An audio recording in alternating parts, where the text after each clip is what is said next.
Bonjour à tous, mon nom est Fabrice Jolange, professeur de psychiatrie à l'université Paris-Saclay. Alors, c'est quand même curieux ce dispositif, hein. Je ne sais pas ce que vous en pensez. Moi, je n'ai pas beaucoup écouté les intervenants depuis ce matin, mais qu'est-ce que j'ai lu alors? Non, ça attire notre attention, c'est terrible. Et puis je me suis demandé, est-ce qu'il y a quelqu'un derrière ou c'est une intelligence artificielle? Il y a quelqu'un. Bonjour. Bonjour. Comment vous appelez-vous?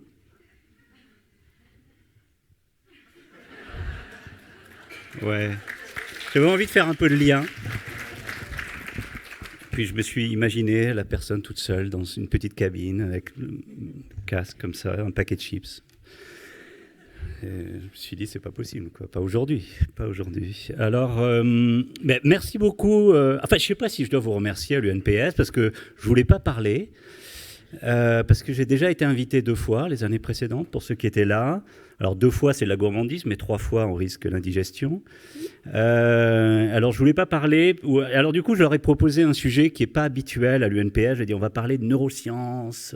Voilà. Alors je sais que beaucoup de gens ne sont pas familiers avec cette thématique, voire même certains qui sont franchement hostiles avec cette thématique.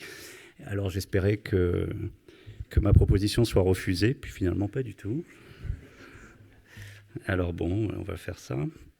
Alors oui, écoutez, donc ça va être une sorte d'intermède neurocognitive autour de la question du lien social. En 20 minutes, évidemment, ça va être un survol hyper rapide. Et puis, je vais commencer en disant, soyons très très clairs, hein, la question du suicide est une question évidemment extrêmement complexe, qui ne peut être comprise qu'avec différents éclairages. L'approche des neurosciences cognitives n'est qu'une des approches qui donne une petite comme ça image, une petite compréhension de ces conduites suicidaires, au même titre que d'autres approches, qu'elles soient sociologiques, on en parlait ce matin, psychologiques, cliniques, etc. Et donc ces approches ne sont pas exclusives entre elles, elles se complètent, hein. Et c'est vraiment comme ça que je voudrais que ce soit entendu. Je vous donne voilà, une petite vision et je partage avec vous quelques travaux de recherche en sachant que tout ça ne va pas suffire à faire de la prévention du suicide, à tout comprendre, mais ça va donner quelques éclairages. Alors, j'ai absolument aucun lien d'intérêt, j'ai rien à vous vendre. Sinon, voilà, je fais la promotion de la prévention du suicide. Je pense que c'est mon seul conflit d'intérêt ici.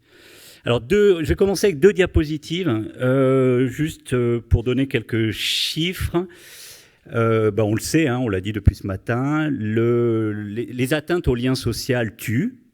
Alors ça tue de suicide, c'est l'objectif, c'est l'objet de notre conférence aujourd'hui. Vous avez ici représenté quelques résultats d'une méta-analyse. Vous savez, une méta-analyse, on prend plusieurs études, on les poule tout ensemble. Donc c'est une méta-analyse d'études d'autopsie psychologique et qui regarde le risque associé à certains facteurs de suicide. Vous voyez que l'isolement social, 10 études, un odds ratio de 4, c'est-à-dire l'isolement social, augmente le risque de décès par suicide par 4. Pareil pour le chômage, être célibataire, vivre seul, ne pas être religieux. Alors probablement pas via les interdits, c'est juste que quand on a une pratique religieuse, on a aussi une communauté, hein, avec laquelle on partage un certain nombre de valeurs. On a du lien, on a du soutien potentiel. Les conflits relationnels, les problèmes avec la justice, hein, qui sont aussi une manière d'être en conflit avec la société, où la société vous blâme pour certaines choses, les conflits familiaux, les violences. Voilà, tout ça, c'est très significativement associé au risque de suicide. Je vous ai mis en dessous aussi, hein, pour souligner, je ne sais pas si ça, ouais, l'importance de la maladie mentale.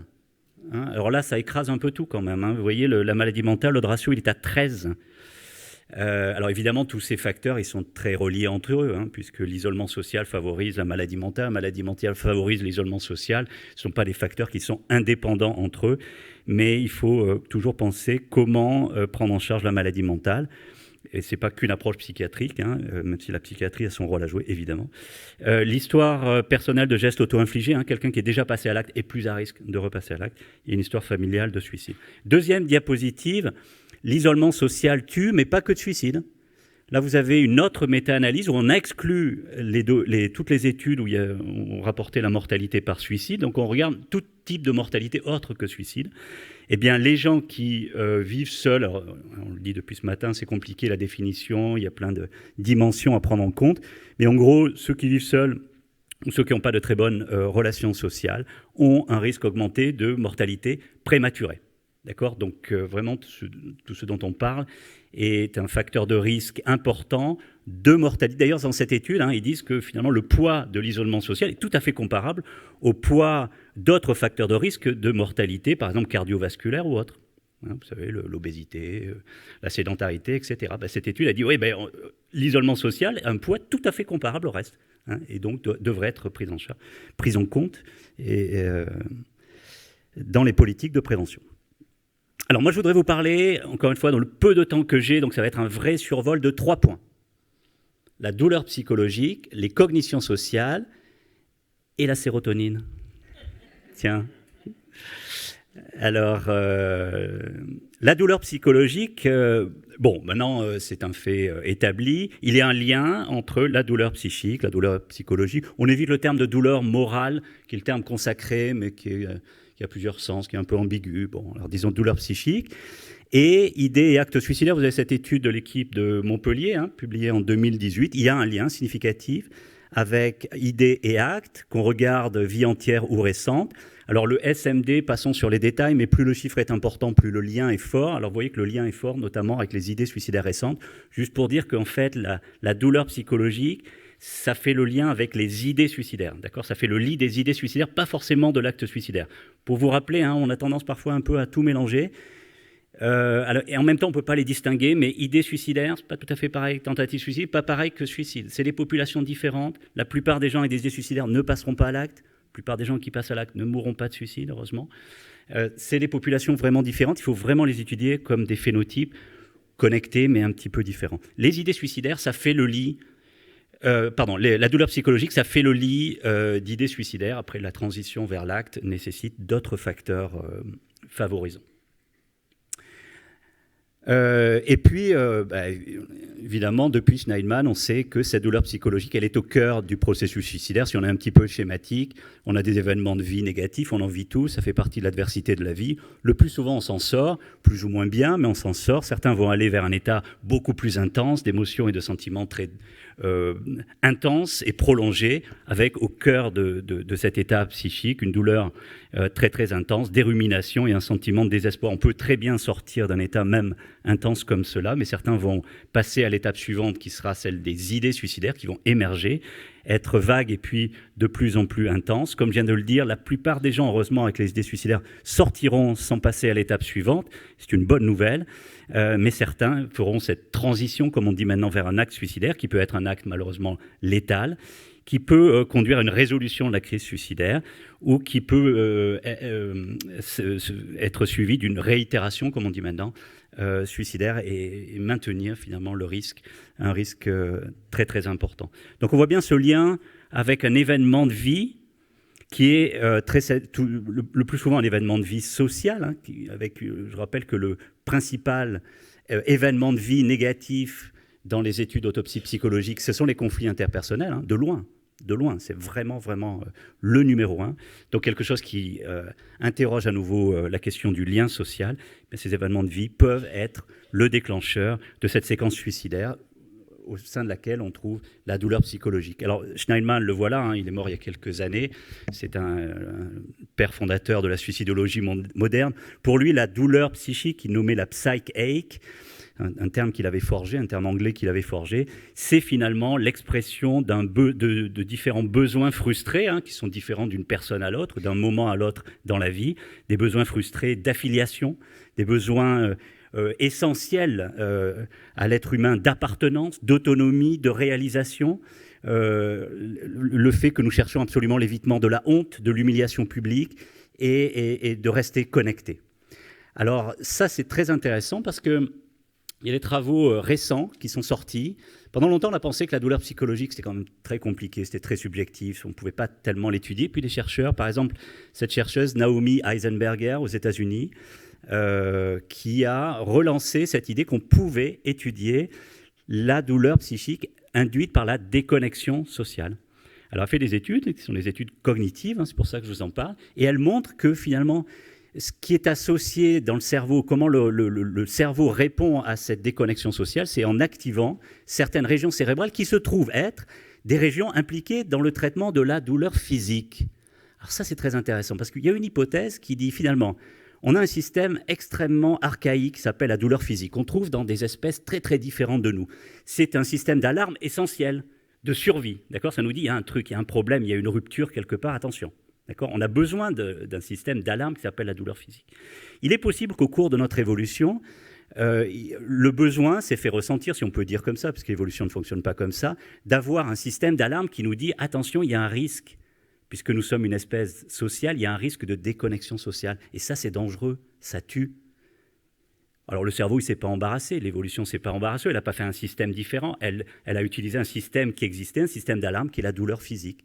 Et c'est peut-être pour ça qu'un grand nombre, au niveau neurobiologique, de systèmes qui sous-tendent la douleur physique sont aussi ceux qui sous-tendent la douleur psychologique. Parce qu'on a besoin de cette douleur psychologique pour dire attention, il y a danger de séparation. C'est naturel, c'est un dispositif naturel, la douleur psychique, on le sait, il ne faut surtout pas la médicaliser le plus souvent. C'est normal de souffrir quand on perd quelqu'un de cher, quand on est en situation de difficulté sociale. Le problème, évidemment, c'est quand cette douleur, elle devient très intense et très prolongée. Alors là, on se dit, mais alors là, on rentre dans le traitement. Quel est le meilleur traitement de cette souffrance psychique ? La main tendue. L'autre, renouer du lien, refaire du lien. Tu n'es pas tout seul, je suis là, d'accord ? Ça, c'est la première chose. Et la plupart des gens qui sont ici, qui sont en contact avec les patients, vous soyez professionnels, bénévoles, etc., c'est ce que vous faites. Vous soulagez la souffrance psychique en disant, on est là, on va réfléchir ensemble. On va essayer de voir les choses un petit peu différemment ensemble, on va trouver des solutions ensemble. Ça, c'est le premier traitement de la douleur psychique. Alors malheureusement, ça ne suffit pas toujours. Et donc, il y a une recherche de traitements alternatifs. Je vous en donne un, qui est la kétamine, qui est un vieux traitement inventé dans les années 60 comme antalgique de la douleur physique, mais qui pourrait marcher sur la douleur psychologique. Et alors, oui, ça marche. Grande étude, cette étude française avec un financement public, publiée l'an dernier dans une grande revue de médecine. On donne une perfusion de kétamine. Je vais vous montrer les résultats. C'est en bleu, eh bien, à la fin de la perfusion, 40% des gens qui sont hospitalisés pour des idées suicidaires sévères, 90% ont fait une tentative de suicide. Hein. C'est des gens qui sont très, très mal. À la fin de la perfusion, 40% n'ont plus d'idées suicidaires. Vous voyez que si on donne un placebo, ben on atteint à peine 10%. 3 jours après, c'est ce que vous voyez à la fin de la diapositive, on est à 60%. Alors il y a eu une deuxième perfusion dans cette étude. Et c'est très supérieur au placebo. Donc on a un traitement qui permet de soulager très vite la douleur psychique. Qui permet de réduire très rapidement les idées suicidaires. Et cet effet se maintient à 6 semaines. Alors il n'y a plus de différence entre les deux groupes parce que les gens qui ont eu le placebo, on s'est occupé d'eux, ils ont fini par aller mieux, évidemment. Donc tous les groupes vont mieux au bout d'un certain temps. Ça veut dire quoi ? Ça veut dire qu'on a un traitement qui permet d'agir très très rapidement. Je ne vous vends pas l'idée que ça règle tous les problèmes, mais pas du tout. D'accord ? Donc ce qui a conduit à la crise suicidaire est toujours là. Tous les éléments de vulnérabilité du sujet sont toujours là. Donc tout le travail reste à faire, sauf qu'on peut le faire dans de bien meilleures conditions. Ce traitement est disponible, il existe. Pour ceux qui ont entendu parler de la eskétamine de Janssen, qui est un labo pharmaceutique, c'est pas de ça dont je parle. Celle-là, elle ne marche pas dans les idées suicidaires. Ça, c'est le vieux médicament qui ne coûte rien, qui est à l'hôpital. Voilà. Pour les cliniciens, c'est celui-là qu'il faut donner, hein. C'est pas celui qui coûte cher de Janssen. Bon, j'ai rien contre Janssen, hein, mais bon, ils ont fait une molécule qui ne marche pas, mais celle-là marche. Donc voilà, vous voyez, étudier les idées, la douleur psychologique, c'est pas purement théorique, il y a des applications pratiques. Deuxième point, les cognitions sociales, c'est l'ensemble des processus très complexes qui font de nous un être social. On est un être social parce que nous sommes des êtres sociaux, parce que nous avons le matériel neurologique qui permet de l'être. D'accord ? Toutes les espèces n'ont pas le matériel. Voilà, on est différents dans notre capacité de percevoir les autres, d'interagir avec les autres, de montrer des signes de nos relations, de ce qu'on veut faire, etc. C'est une machinerie extrêmement complexe qui s'apprend en contact des autres, avec nos parents, avec nos pères, et où il y a aussi des facteurs génétiques qui sont en jeu. Alors, je vous montre 2 petites études pour vous montrer comment on peut étudier ces cognitions sociales. Évidemment, en laboratoire, c'est très réducteur, hein, on s'entend bien, c'est très contrôlé. Dans cette étude, ce qu'on a fait, c'est qu'on a mis des gens dans une IRM, et puis on leur a montré des visages de colère, qui exprimaient la colère, la joie, ou des visages neutres. Et puis on ne parlait pas d'émotion, on leur disait, dites-nous juste si c'est un homme ou une femme. Alors ils avaient un petit sticker comme ça, et puis ils faisaient, ah, c'est un homme, une femme, etc. Tout le monde est très bon, il n'y a pas de problème, tout le monde est très concentré, il n'y a pas de souci. Mais évidemment, le cerveau, il se prend des émotions, là, vous voyez, quand il regarde ces visages, et puis il le traite dans le cerveau. Et ce qu'on a montré, c'est qu'il y a une petite région qui s'appelle le cortex orbitofrontal, qui se trouve juste au-dessus des orbites, d'où le nom, c'est frontal et orbital, et qui est une région d'intégration de plein de signaux du corps et de l'extérieur, et qui ne répond pas du tout pareil chez les gens qui sont passés à l'acte suicidaire. Alors même que quand on les met dans la machine, ils ne sont plus du tout déprimés. C'est à distance. Ce sont peut-être des éléments de leur vulnérabilité. Ils sont particulièrement sensibles à ces visages de colère. Quand on a regardé la joie, il n'y avait pas de différence avec les autres groupes. Ils traitaient la joie de la même manière que les autres. Vous voyez, c'est ce qui est représenté sur le graphique. Vous voyez, ça, ce sont les sujets sains. Ça, ce sont les patients qui n'ont jamais fait de tentative de suicide. Ça, ce sont les patients qui, un jour, ont fait une tentative de suicide. Et ils répondent très fortement au visage de colère. Ils sont très, très sensibles au message qui est amené par le visage de colère, c'est-à-dire un message de désapprobation. Désapprobation sociale. D'accord, si je suis en colère avec vous, je ne suis pas d'accord avec quelque chose qui s'est fait. Puis ça me met franchement en colère. Et je le transmets par mon visage, vous voyez, ou par mon attitude. Là, c'était les visages. Je vous montre un deuxième exemple. Cette fois-ci, on met un petit test d'exclusion sociale. C'est un petit test qui a l'air tout bête, comme ça. On met la personne dans la machine et puis on lui dit, vous allez jouer avec 2 autres personnes qui sont dans 2 autres machines à un petit jeu de balle. Vous pouvez choisir d'envoyer la balle à celui de droite, à celui de gauche, et puis eux, ils peuvent jouer entre eux, voilà. Voilà, vous faites que ça. Alors voilà, ça commence, alors on joue, je t'envoie la balle, tu m'envoies la balle, je te le renvoie, blablabla. Puis au bout d'un moment, vous savez, les chercheurs un peu sadiques comme ils sont, au bout d'un moment, ils ont manipulé le truc, parce qu'évidemment, il n'y a personne d'autre, hein, tout est fait d'avance. Et au bout d'un moment, évidemment, les 2 autres arrêtent de passer la balle aux participants. Et donc, le participant se retrouve à regarder l'autre jouer. Alors vous allez me dire, ouais, d'accord, bon. Et en fait, les gens sortent, ils sont totalement bouleversés par ça, en disant c'était vraiment pas sympa, quoi. Moi, j'étais là, j'attendais la balle, on me la passait pas. Donc les gens, ils croient vraiment, le vivent très très intensément. Hein, ouais. Donc il faut faire du débriefing après, hein, d'accord. On les laisse pas repartir. Alors qu'est-ce qui se passe ? Quand on fait ça, eh bien, on trouve que les personnes, encore une fois, alors c'est des patientes. La première fois, c'était des hommes, ici, ce ne sont que des femmes. Les patientes avec une histoire de tentative de suicide, qui ont fait une dépression ou une tentative de suicide, répondent différemment de femmes saines, sans histoire psychiatrique, et de patientes qui n'ont jamais fait de tentative de suicide au niveau de 2 régions, je ne vais pas rentrer dans les détails, qui sont postérieures, là vous voyez en rouge et en bleu, ce sont des régions impliquées dans les cognitions sociales et dans le traitement de la douleur physique. Intéressant, vous voyez, on fait encore le lien entre douleur physique, douleur psychique, on voit bien que tout ça, ça marche ensemble finalement, c'est une seule et même chose. Je pourrais vous montrer une 3e étude que je n'ai pas là, cette fois-ci c'est un test d'injustice. On met les gens dans une situation d'injustice, on leur fait des offres totalement injustes. Alors quand c'est très très injuste, tout le monde répond de la même manière. Hein. On est tous très très sensibles à l'injustice, c'est propre à nous. Mais quand l'injustice est toute petite, la plupart des gens acceptent un petit peu d'injustice, ils s'y retrouvent. Les personnes avec une histoire de tentative de suicide ont tendance à être tellement sensibles à l'injustice qu'elles refusent. Elles refusent les offres même un petit peu injustes. Vous voyez cette idée de grande sensibilité que certaines personnes peuvent avoir et qui pourrait faciliter, hein, c'est l'idée de vulnérabilité suicidaire, pourrait faciliter un acte suicidaire. On est dans les cognitions sociales, on est dans un certain nombre, vous voyez, c'est juste une petite approche hein, de notre manière d'interagir avec notre monde social. Voilà. Certaines personnes sont particulièrement vulnérables, et ben, ça pourrait les amener, dans certaines circonstances, à un moment dans leur vie, hein, peut-être juste une seule fois, à passer à l'acte dans ces conditions qui conduisent à la douleur psychologique. Dernier point, très rapidement, la sérotonine, on en a beaucoup parlé. La sérotonine, c'est bien plus associé aux conduites suicidaires qu'à la dépression. Pourtant, vous en entendez toujours parler dans le cas de dépression.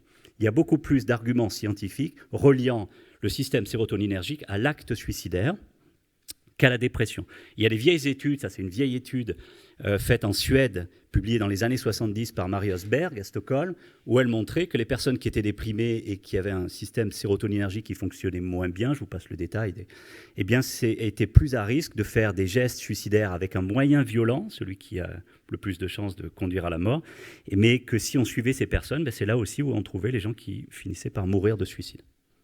Étonnant, résultat répliqué. Pourquoi ? Comment ça se fait ? Comment ça marche, cette histoire de sérotonine ? Ça a été confirmé. Là, vous avez une étude française. Là aussi, c'est une méta-analyse où on montre bien cette association entre sérotonine, mais aussi un autre système qui s'appelle la dopamine, mais pas la noradrénaline et les tentatives de suicide. Alors, ce qu'il faut savoir, c'est que le système sérotoninergique, c'est un système très, très ancien, très archaïque, hein, qui est retrouvé là aussi dans les espèces très éloignées de nous, avec un petit nombre de noyaux qui vient de la base du cerveau, qui inonde le cerveau et qui régule finement tout le cerveau et plein de fonctions. Vous voyez, c'est peu de neurones qui contrôlent tout. Ça contrôle par exemple l'humeur, l'anxiété, mais aussi les interactions sociales, notre perception du monde social, le sommeil, l'appétit, la mémoire, l'apprentissage, la douleur, le comportement sexuel. C'est un régulateur homéostatique. Vous savez, l'homéostasie, Claude Bernard, les cellules, il faut qu'elles soient toujours à l'équilibre, sinon on meurt. Eh bien, il y a un équilibre plus global, macroscopique, et bien, la sérotonine contribue à cet équilibre. Quand cet équilibre est perturbé, ben, ça fait le lit de pas mal de choses. Alors, ce qui est très intéressant, c'est que ça a été étudié chez l'animal, chez le rhésus.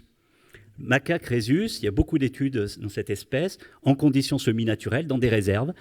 Eh bien, il y a une variabilité entre les individus, c'est naturel.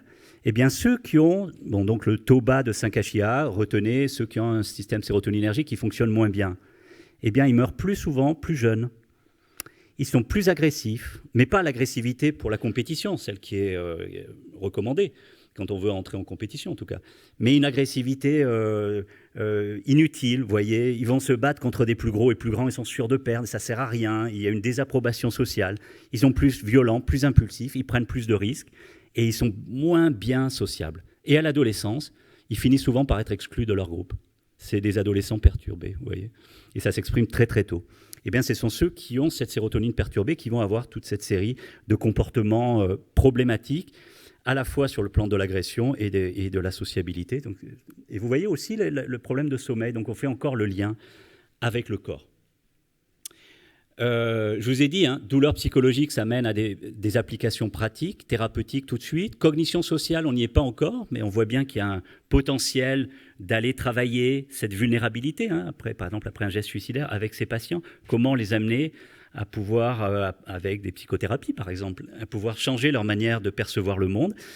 La sérotonine, je vous l'ai présenté parce que je trouve que c'est passionnant de voir à quel point ça fait le lien avec d'autres espèces. Alors, est-ce que les animaux non humains se suicident ? Mon ami Claude Beata, comportementaliste animal, dit c'est peut-être qu'on ne les a pas observés assez, quoi. Il y a peut-être des formes quand même de suicide chez l'animal. On est en continuité. Et pour comprendre le suicide, il faut aller chercher un certain nombre de choses. Il faut le comprendre dans sa sociologie, il faut le comprendre dans la dynamique de groupe, il faut le comprendre au niveau individuel, on a dit tout à l'heure. Et pour ça, on peut aussi aller regarder certaines choses. Est-ce que je pense que tout ce que je vous ai présenté, il va y avoir des applications en termes de tests demain ? Je ne crois pas. Je peux me tromper. Honnêtement, on aimerait bien quand même avoir des tests qui faciliteraient l'aide, qui permettraient de donner la meilleure aide possible le plus tôt possible, plutôt que ce qu'on fait aujourd'hui. On essaye un truc, on voit si ça marche ne marche pas, on essaye autre chose. Donc si on pouvait faciliter le traitement, ça serait bien pour les patients. On n'y est pas encore. L'imagerie, la génétique, tout ça, c'est d'une telle complexité que moi, je ne crois pas qu'on aura des tests demain. Mais même si on n'a pas de tests, ces premiers résultats nous donnent, vous voyez, nous permettent de confirmer certaines choses qu'on pense ou qu'on voit ou qu'on observe à d'autres niveaux, permettent éventuellement d'aller mesurer des choses qui sont de l'ordre de l'inconscient. Vous voyez, quand on fait de l'imagerie, on va aller mesurer ce qui se passe dans le cerveau alors que les gens ne sont pas conscients de ce qui s'y passe. Donc ça vient en complément de tout le reste de la recherche qui peut être faite.